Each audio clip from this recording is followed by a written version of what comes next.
But after arriving in 2nd Rangers, then you're in the special operations community and things are totally different. It was a lot more fast-paced, a lot more brutal training. And then the message was hammered home: any day we can be at war. There's 3 Ranger battalions, and they're on constant rotation. One of them's always ready to go anywhere in the world within 24 hours. And that means that you can't leave more than an hour away from the base because, if you have an hour to get back, you only have 23 hours to get on the other side of the planet. Yeah, so the message is hammered home absolutely every day. You have to be ready to fight. You have to be ready to go to war tomorrow, today. You have to be ready to leave now. And so every day it was just intense. There was no break. Weekends were intense. Nights were intense. And it suited me much better. It was a much better pace of life. I believe it was mid-August 2001. We flew over to Germany for some training. We parachuted in, hiked 60-some miles, big live fire exercise, and then a couple weeks out in the field. And after about a week, we got pulled back in, and it was hush-hush. We loaded on the buses. No one was telling us what was going on. Just our exercise got canceled. We all thought we must have messed something up, and it was so bad that they just canceled the whole exercise. We got back to the barracks, and everyone was huddled around a little FM radio. It looked like something out of a World War II documentary. Everyone had a little FM, AM radio, and they were huddled around it in masses. I was trying to listen while we were carrying our gear back to the barracks, and it sounded like somebody had punched a diplomat or something like that. I couldn't understand it. It was garbled, and eventually they came in and told us, both the World Trade Center towers were down. By the time we had heard about it, it was probably 8 hours after the towers had gone down. And immediately we knew, pack your bags or repack your bags, clean your guns, we're going. And it was just a couple months later we were in Afghanistan. But yeah, it was just a couple months after we'd heard about it. I think 1st Rangers were the first ones in. They did the parachute jump that was highly publicized at night. And we were there shortly thereafter, in search of high-value targets. And they say that the experts really just have the basics mastered, and that's what it comes down to. Planning for one contingency is not enough. You have to plan for every contingency and then plan not to have a plan. So if you're going to be going in and doing a hostage rescue and not know what you're going into, or if you're going to be going in and do a snatch and grab on a high-value terrorist or something like that, you're not going to know the plan every time. A lot of times you're not going to know much of any of the plan. So you have to plan to be really flexible. And so that's something that you just, training with your fellow Rangers, your fellow Marines, your fellow sailors, until you can hear their thoughts is really what it's about. Going out every single day and shooting tens of thousands of rounds over each other's shoulder, over each other's heads, inches away, and having the utmost trust that you're never going to get hit, that no one's ever going to fire right next to your ear. That's what develops that confidence and that trust. And eventually you get to the point where you really do start to feel a psychic connection, and you really do start to feel like you know what everyone's thinking. You can even differentiate somebody by their firing pattern. One person might shoot a little more rapid, one person a little more measured, and in that regard, that keeps you prepared for any type of mission you might run into. So there were days where we would do 3 different mission templates in the same day. And as far as constantly being ready, that meant having a very specific packing list. You have a rucksack, a C bag, and a D bag, and they're ready to go with certain things at all times. If you unpack them, it better not be for more than about 10 minutes. You practice loading them up on trucks. You practice loading them up on your back and running out to a Humvee, driving to the airfield. You practice getting on the C-130, rigging up your parachute while you're flying somewhere and jumping out with all your gear. And if you're missing anything, God help you. We showed up and there was just nothing. We showed up at Bagram Air Force Base, or then it was just Bagram Airstrip, and there was nothing. We didn't have a tent. We didn't have anything to hide behind. It was just a flat desert surrounded by villages on 3 sides. And so in the day, it was filling up these things called HESCO walls, or fabric boxes. You fill them up with dirt, and then you've got a nice bullet shield to hide behind. And at night, we were doing local patrols. And once the local area was a little more secured, and we had tents, and eventually they'd bring up engineers from the rear, and they can help build stuff, and then we push further and further out. And it felt like the Wild West. Even the airfield there were just no rules. Everyone was just running around. Crazy missions were going on all day and all night. There's rockets and landmines from the Russians blowing up, and just felt like you're living on the edge, the absolute edge, and we were. We were anywhere from a fire team, 4 or 5 people, up to a platoon of 40-something. And on rare occasions when we had a really big mission, 3 platoons would meet a couple miles away and hash out a plan real quick and go in, and we'd go into company strength of a couple hundred people. But as a general rule, we were no less than 5 and no more than about 20. We did a lot of squad-sized patrols, 12 men, and that's where we were just able to be really effective. With 12 men, you have a couple heavy machine guns, you can have a sniper attached, and that's enough people to shoot, move, communicate, to execute missions, and if necessary, call in fire support. And these are truly brothers in arms. I mean, these are guys that you've sweated, bled with. Yep. These are the guys I could tell you, even today, if I saw them all dressed in the same camouflage, the same helmet, I could tell you every one of them under night vision from 100 yards away. I could tell you their middle names. I could tell you their favorite classes in college and their favorite dance move. I mean, besides the boredom and the fact you have so much time together, the desire to know these people in and out, because you never know when some small bit of knowledge might be the difference between life and death. Knowing that even though he should hang right at that corner, he's going to hang left because of his bum ankle. You know these people so thoroughly. Even today, I know them better than I know most of my friends. I'll start with the disappointments. We were chasing after bin Laden and Saddam Hussein for months, and we were so close time and time again. We actually chased bin Laden into Pakistan, and we were the first ones to help develop the intelligence that he was there. And we were shouting up the chain of command for a while that he was in Pakistan, and whether they ignored it or didn't believe it, it doesn't matter. It wasn't followed up on until years later. It was, I believe, early 2004. He jumped on a motorcycle, and we were chasing him in a Humvee. We went across the Pakistani border, flew right past their border guards. They didn't even see us. It was the middle of the night. And we hit a village, the only village that could have refueled him and got him out of there. And we searched the place. We busted doors down. We were about a half an hour into it, and we got the call on the radio that said the Pakistani president is really upset. Get out of there. This came down from the top. It was President Bush saying, "You need to leave now." And so he ordered us out. And how far behind him were you, do you think? Minutes. Wow. Minutes. And a couple of years later, it was the same with Saddam Hussein. We were getting solid intelligence from people very close to him, and we kept showing up, and the tea is still hot. The embers are still burning in the fire. The candle is still burning. And it was so frustrating to be so close. But thankfully, in both cases, the intelligence we developed helped capture those guys. And with Saddam Hussein, it was actually a lot quicker. We left and gave up the chase, or had to pass the torch about 2 months before he was captured. And so it was directly our intelligence that we handed over that helped capture him. But those were, there were team successes, but individual failures, and those stung a lot to see somebody else show up, spend 2 weeks getting used to the country, and then go, "Oh, hey, I captured Saddam Hussein, thanks, guys." But as far as some of the successes, I was directly involved with the rescue of Jessica Lynch. It was still pretty early on in the war, and we had just finished blazing a path up one of the major highways from Saudi Arabia up towards Baghdad. And we stopped, waited a half a day, and got the mission template. And they said, "All right, American POWs, most of the convoy has been killed, and we need to recover the bodies. And we have intelligence suggesting that this one woman is still alive." And so we turned around and headed back for El Nasiriyah, the hospital there, loaded up some helicopters, and we landed, and it smelled horrible. And we realized later it was a dump, and there was just so much trash scattered for so many miles, it didn't even really register on the satellite imagery. It was just a dump. So then we walked into the city, and the smell just got worse, and it was open sewage in all the streets. I mean, every one of the ditches was 5 feet deep in sewage. We had a couple guys almost drown in the sewage, which was harrowing. There was, as has been publicized later, there was surprisingly light resistance in the city. We were expecting, 200, 300 enemy combatants, and I think we ended up with about 4. And so the mission went a lot smoother than anticipated. Everyone was carrying, 60 pounds of ammo and rockets, and we didn't end up using too much of it, thankfully. Jessica Lynch rescued, I believe, the first female POW rescue in American history. We were able to recover the bodies of the soldiers that were killed at the time she was captured, and that was a huge win for America.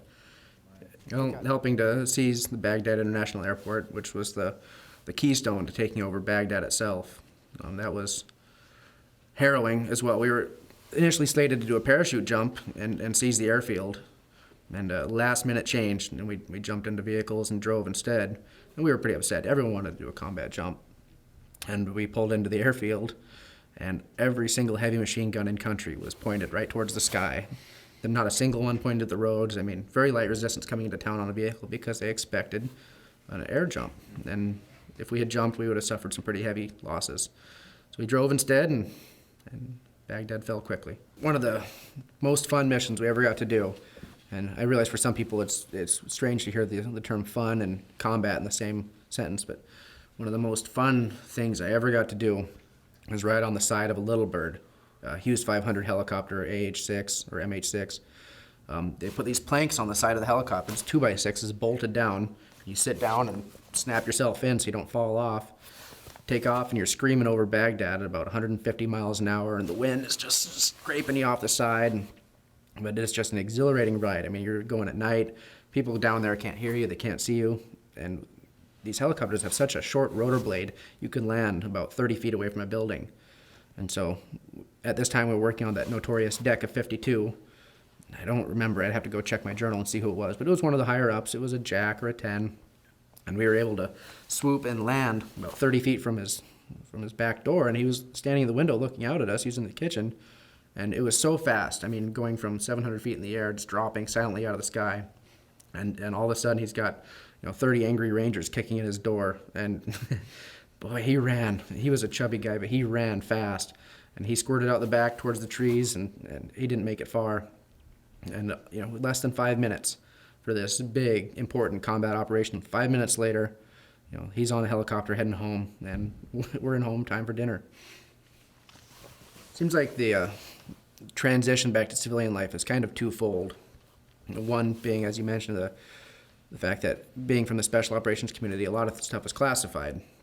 I had a handful of injuries, and some of my squad mates had surgeries, dental work, all that, and none of it had any paperwork. I came back from my 5th deployment. I could hardly walk. I hadn't been able to walk right for months. I mean, even just walk, let alone run in combat gear. And my knee was torn up pretty bad, and I came home, and they said, well, let me see your medical records. And I don't have medical records. I said, son, this is the Army. There's paperwork on everything. And I said, no, this guy right here, he just had surgery. This big scar from where his appendix was taken out in an airplane hangar with birds flying around, pooping everywhere. And they said, well, do you have your paperwork on your surgery? No. They took his pain pills away from him and made him wait about a week before they could issue him new ones after eventually verifying he had surgery. And so it's been an uphill battle. I mean, the VA is a large government organization, and as such, they're notorious for moving slowly, but it's even worse when you can't get the medical treatment you're supposed to be getting and some of the help with the readjustment you're supposed to be getting because, you've done quite a bit of, we'll call it combat, quite a bit of combat actions, quite a bit of work overseas, and you can prove almost none of it. I can't even prove one of my trips to Afghanistan. So that can be very frustrating. I mean, working against the system that's designed to help you is a common theme. I mean, going back to World War II veterans that I've talked to, Vietnam veterans, Gulf War veterans, we've all had difficulty working with the VA. As such, a lot of veteran support organizations have cropped up to help kind of be the buffer between a veteran who might be a little more surly and grumpy on most days, and the VA. And these veteran service organizations are really priceless. I mean, there are people who are just dedicated to helping veterans get the medical attention that they need and that they deserve. The other part about readjusting to civilian life, especially coming from a special operations unit, is you're so used to being high on adrenaline all the time. I mean, all day and all night, you're going. You wake up at 4 a.m, you're working out, you're exercising, you're shooting, you're jumping out of planes, you're partying hard till 3 a.m, you go get an hour of sleep, wake up, stick yourself with an IV, and you're right back at it. And it's like that for 4 years, just nonstop. There is no day off, there is no rest. Every day, you're shooting, you're running, you're going.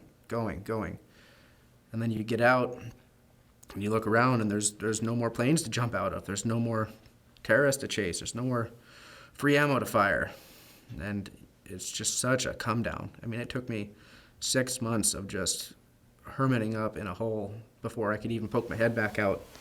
And it's been a slow process since then. It's one that's never really complete. I mean, anyone who's seen significant combat will tell you that you never really, I don't want to use the term comeback, you never really seem like your old self. That's because you're not. I mean, you've undergone a fundamental change when you've had to fire a gun in anger when someone else has done the same to you. It's not always a negative change. And it's not like we're all damaged goods or anything like that, but going from a life where you're just living on the edge, where death is around every corner, where you don't know if a 10-minute drive to go fuel up a Humvee could result in you getting blown up or shot.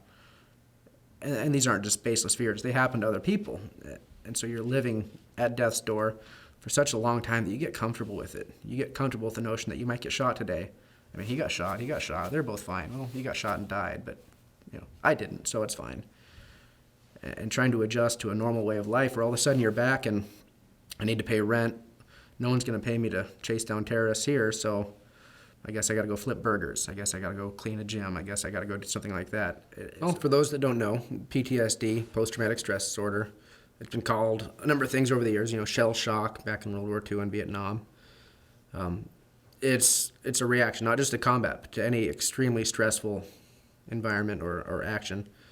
And it can cause nightmares, irritability, lack of social graces. For a lot of combat veterans, it means that you go to a restaurant, you're sitting with your back to the wall so you can see all the exits and entrances. You can watch all the people. You have a tough time being in crowds. Anytime you're near a lot of people, or anytime you're in situations that remind you specifically of combat, driving under overpasses where, kids used to lob grenades at the Humvee convoys. And like you mentioned, they come in varying stages of severity. And there's no rhyme or reason to how it's going to affect a certain guy or gal. I've seen people who saw combat once and they're dealing with crippling PTSD. I had a couple friends win the Silver Star for extremely violent actions in combat, and they're just the most level-headed, nice guys in the world. You trust your kids with them every day of the week. There's just no telling how it's going to affect somebody, and it has nothing to do with how tough they are, how big and strong they are. It's just something that's hardwired into your brain, and once you've triggered PTSD to kick in through combat or some other, violent or stressful encounter, there's just no going back. I mean, you can manage the symptoms, you can, treat it, you can medicate it, you can do whatever you like, but the fact is going to remain that under all that, there is somebody with PTSD. It changes over the years. I came out of the military with, I felt like a denial. I didn't feel like I had PTSD, and looking back at my behavior, I obviously did. And over the years, managing it, I've gone from having nightmares that waking up in a cold sweat, and now I don't even know I have them anymore. My wife tells me that I've had nightmares, and otherwise I'd have no idea. For a lot of people, it doesn't kick in for years. I mean, somebody can seem totally normal, and then all of a sudden they undergo just a paradigm shift in their personality.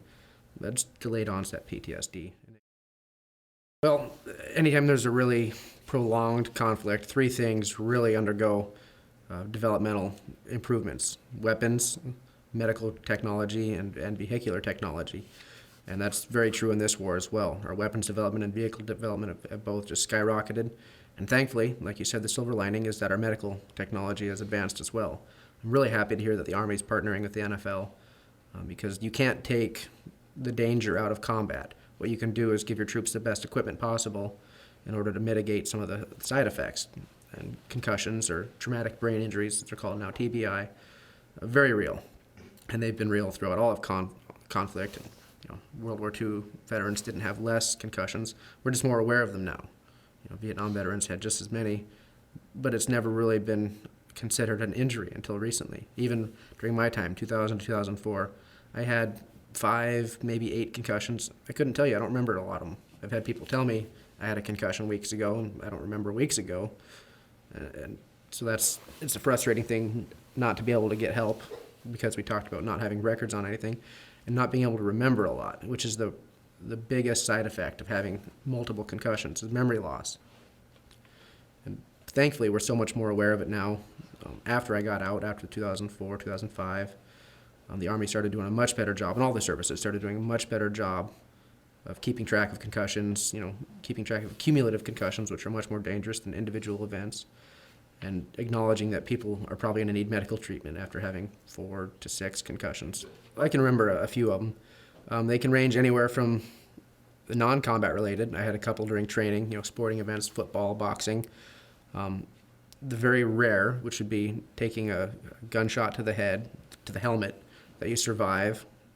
And then the more common would be concussive blast. You don't get hit by a thing. You don't get hit by a rock. There's no bullets or shrapnel. But there's an explosion so big you can see the moisture compress and you can see that shock wave emanate from it. And when it hits you, it slaps your brain on the side of your skull, inside of there. You might not even move all that much, but it's enough to shove your brain from one side to the other and essentially punch it against the other side of your skull. And you can tell when you've got it. I mean, a lot of high school athletes have had one, and they'll be able to recognize the symptoms. You're dizzy, you're a bit nauseous, you're fuzzy. I mean, you can think straight, but you can tell it's taking you a little longer to get that thought through than it should. And then memory loss, whether immediately or delayed onset. I mean, sometimes you get a concussion and you can remember everything just fine then, but a day or two go by and you're looking back and realizing that those details faded really fast. There's a bond and a closeness that can't really be described or defined or explained. And wives and girlfriends and family members will do their best, but it's just such a different and unique kind of bond. I wouldn't say, oh, that guy there, he's my best friend. I wouldn't say he's my good buddy. No, he's my ranger buddy. He was in my fire team. He was in my squad, and the life and death bond just can't be broken. I mean, it's a lifelong bond. And it's so unique. It's so unlike any other experience you're going to go through. And you can tell veterans from a crowd once you've served or once you've spent a lot of time around them. You can look around and they might stand a little taller or they might stand a little more hunched forward in kind of a boxing stance, an attacking pose almost. But they have pride in their eyes and they have stiff spines and stiff upper lips. And you can tell them from everyone else pretty easily.